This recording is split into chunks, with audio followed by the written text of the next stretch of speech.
sekufu dia, sepadan. Wa anil jariyati syatun, dan bagi bayi perempuan cukup disembelih 1 ekor kambing. Hal ini diperkuat oleh hadis riwayat Imam Abu Dawud dari sahabat Abdullah bin Abbas. Inna Nabiya sallallahu alaihi wasallam ya'iqu anil Hasani wal Husaini kabsyaini kabsyaini. Sesungguhnya Nabi sallallahu alaihi wasallam ya'iqu, melaksanakan akikah anil Hasani wal Husaini, untuk kedua cucunya yaitu Hasan dan Husain, kabsyaini kabsyaini, masing-masing 2 ekor kibas, 2 ekor kibas. Jadi kalau kibas, kibas 2-2, kalau anaknya bayinya laki-laki. Kalau kambing ya kambing 2-2. Itu namanya mukafaatani. Ini harus diperhatikan. Karena kadang-kadang tidak sampai ilmunya seperti itu. Jadi harus diperhatikan. Kemudian dalam penyembelihan hewan kurban, Nabi tidak membatasi jenis hewannya. Boleh hewan yang jantan, boleh hewan betina. Ya. Jadi dalam pelaksanaan penyembelihan hewan pada akikah itu boleh hewan jantan, boleh hewan betina. Tentunya hewan betinanya ini, kambing betinanya, kibas betinanya, yang harus diperhatikan adalah jangan dalam keadaan sedang mengandung, supaya ada generasinya. Hal ini dijelaskan di dalam hadis riwayat Imam Tirmizi dari sahabat Ummu Kurus. Nabi bersabda, la yadurrukum, tidak mendatangkan kemudaratan bagi kamu. Artinya la ba'sa, tidak apa-apa. Zukranan, hewan akikah yang disembelih itu jantan, au inasan, atau hewan itu adalah betina, itu tidak masalah. Jadi boleh hewan itu zukranan, ya, bersifat jantan, hewan jantan, au inasan, atau hewan itu adalah hewan betina. Jadi boleh jantan, boleh betina untuk dijadikan hewan sembelihan akikah itu. Ini harus diperhatikan. Jadi silahkan mau hewannya jantan atau hewannya betina. Kemudian berikutnya di dalam kitab Al-Mustadrak ala Sahihain Imam Al-Hakim ada hadis dari Aisyah di mana Rasulullah sallallahu alaihi wasallam bersabda, wala yuksar laha azmun, jangan dipecahkan tulang-tulang dari hewan yang disembelih untuk akikah itu. Jadi hewan yang dijadikan hewan akikah setelah disembelih ini tulangnya tidak boleh dipecah-pecah, tidak boleh dicincang. Sebagian ulama menjelaskan maksudnya adalah bahagian kakinya.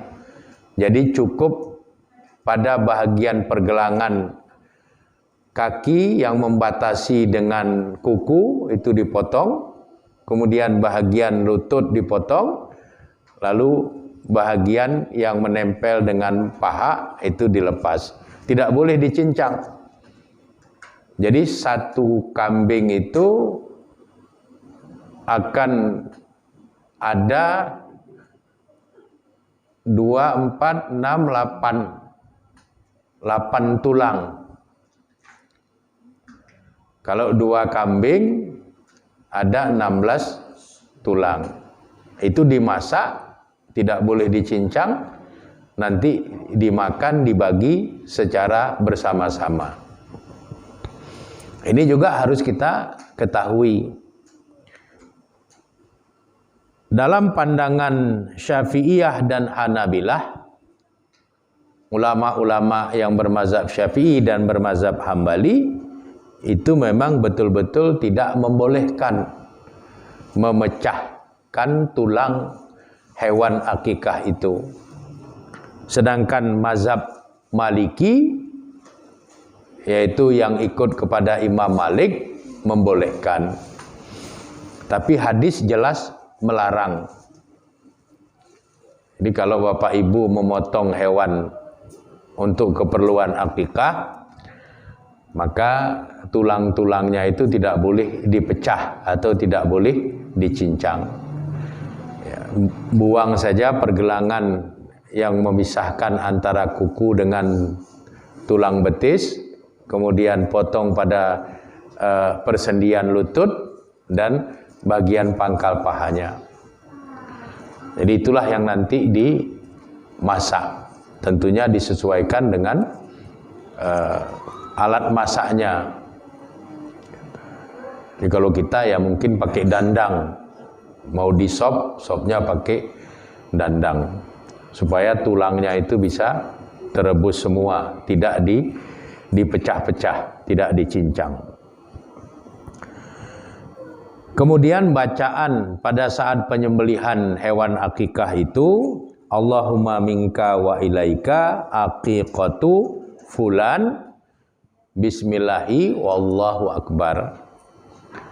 Allahumma minka, ya Allah, ini darimu, wa ilaika, dan ini untukmu, aqiqatu fulan, yaitu akikah si fulan. Disebutkan nama bayi yang baru ditambalkan ke bayi itu. Baru bismillahi wallahu akbar. Dan disembelihlah hewan akikah itu. Ini harus dipahami dengan baik supaya akikah yang dilakukan itu nantinya bisa berjalan sempurna sesuai dengan yang diberi tuntunannya oleh Nabi Muhammad SAW merujuk kepada hadis-hadis beliau yang sahih. Kemudian pemberian nama kepada anak haruslah pemberian nama yang baik. Jadi jangan asal-asalan memberikan nama pada anak. Karena apa? Karena memberi nama anak dengan nama yang baik itu adalah perintah dari Rasulullah SAW. Ya. Hal ini merujuk kepada hadis yang diriwayatkan oleh Imam Abu Dawud dari sahabat Abu Darda. Nabi bersabda, innakum tud'auna yaumal qiyamah bi asma'ikum wa asma'i abaikum. Innakum, sesungguhnya kamu, tud'auna, semua kamu akan dipanggil yaumal qiyamah, nanti pada hari kiamat, bi asma'ikum, dengan nama-nama kamu, wa asma'i abaikum, dan dengan nama-nama ayahmu atau bapak-bapakmu. Fa ahsinu asma'akum, maka oleh karena itu kata Nabi, perbaguslah oleh kamu sekalian nama-nama kamu itu. Jadi jangan sembarangan kasih nama kepada anak.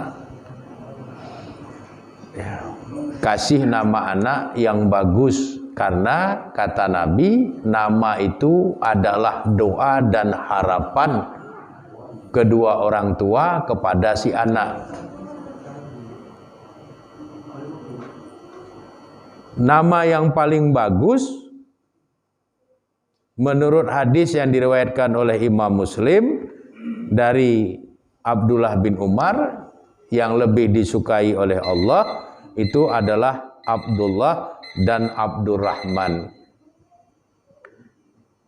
Inna ahabba asma'ikum ilallahi, sesungguhnya nama-nama kamu yang lebih disukai di sisi Allah, Abdullah wa Abdurrahman. Itu yang lebih disukai. Kemudian nama para nabi. Kemudian nama orang-orang soleh. Baik yang ada di dalam Al-Quran maupun yang di luar Al-Quran.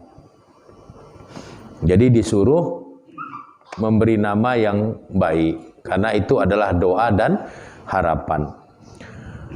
Kemudian nama yang paling hina nanti pada hari kiamat, dalam hadis riwayat Imam Bukhari dari sahabat Abu Hurairah, Nabi menjelaskan, akhna'u ismin indallahi tabaraka wa ta'ala yaumal qiyamah, nama yang paling hina di sisi Allah yang maha memberkati dan maha tinggi pada hari kiamat kelak, rajulun yusamma, seseorang yang diberi nama Malikal Amla, raja di raja.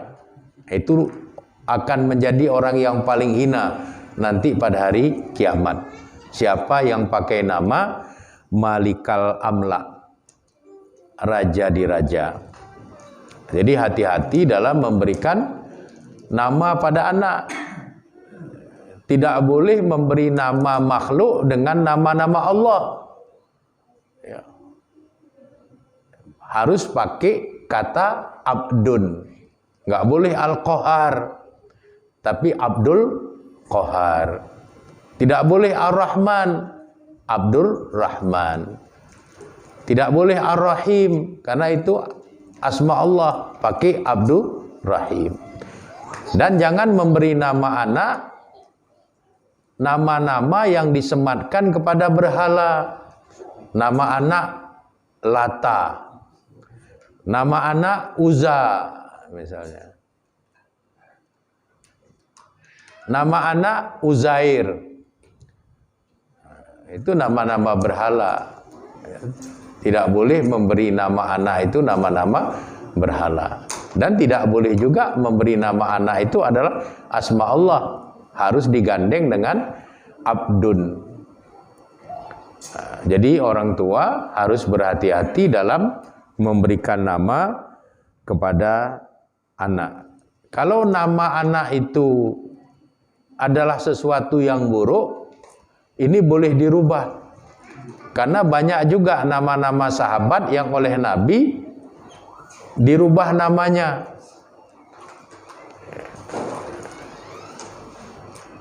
Jadi nama anak Toleh. Toleh itu kan artinya tidak baik. Dirubah menjadi Soleh. Jadi seperti itu. Kalau ada nama anak yang tidak baik, dirubah menjadi nama yang baik. Tanpa harus merubah administrasi, ijazah dan sebagainya. Cuman jangan lagi dipanggil seperti nama yang termaktub di dalam administrasi, yang nama itu sebenarnya mengandung makna yang buruk. Panggil dia dengan panggilan nama baru yang di dalamnya mengandung harapan dan doa serta sesuatu yang mengandung kebaikan. Nah, ini yang harus diperhatikan oleh orang tua. Jadi inilah Bapak dan Ibu-ibu serta anak-anak kami yang dirahmati oleh Allah Subhanahu wa taala, tuntunan dalam syariat Islam yang merujuk kepada hadis-hadis Nabi yang sahih dan juga kepada penjelasan mazhabul arba'ah, mazhab yang 4 di kalangan Ahlus Sunnah wal Jamaah, bagaimana syariat yang mengiringi kelahiran bayi yang baru dilahirkan. Jadi bayi yang baru dilahirkan ada syariat-syariatnya. Orang yang meninggal dunia juga ada syariat-syariatnya, ada fardu kifayah dan sebagainya. Dan ini semua adalah tuntunan yang diajarkan di dalam Islam, yang kita selaku umat Islam berkewajiban untuk mengetahui ilmu-ilmu tentang syariat ini. Demikian saja, kurang dan lebih saya memohon maaf kepada Allah Subhanahu wa taala. Saya memohon ampunan. Hadanallah wa yakum ajmain. Wallahu a'lam bisawab. Walhamdulillahirabbil alamin. Assalamualaikum warahmatullahi wabarakatuh.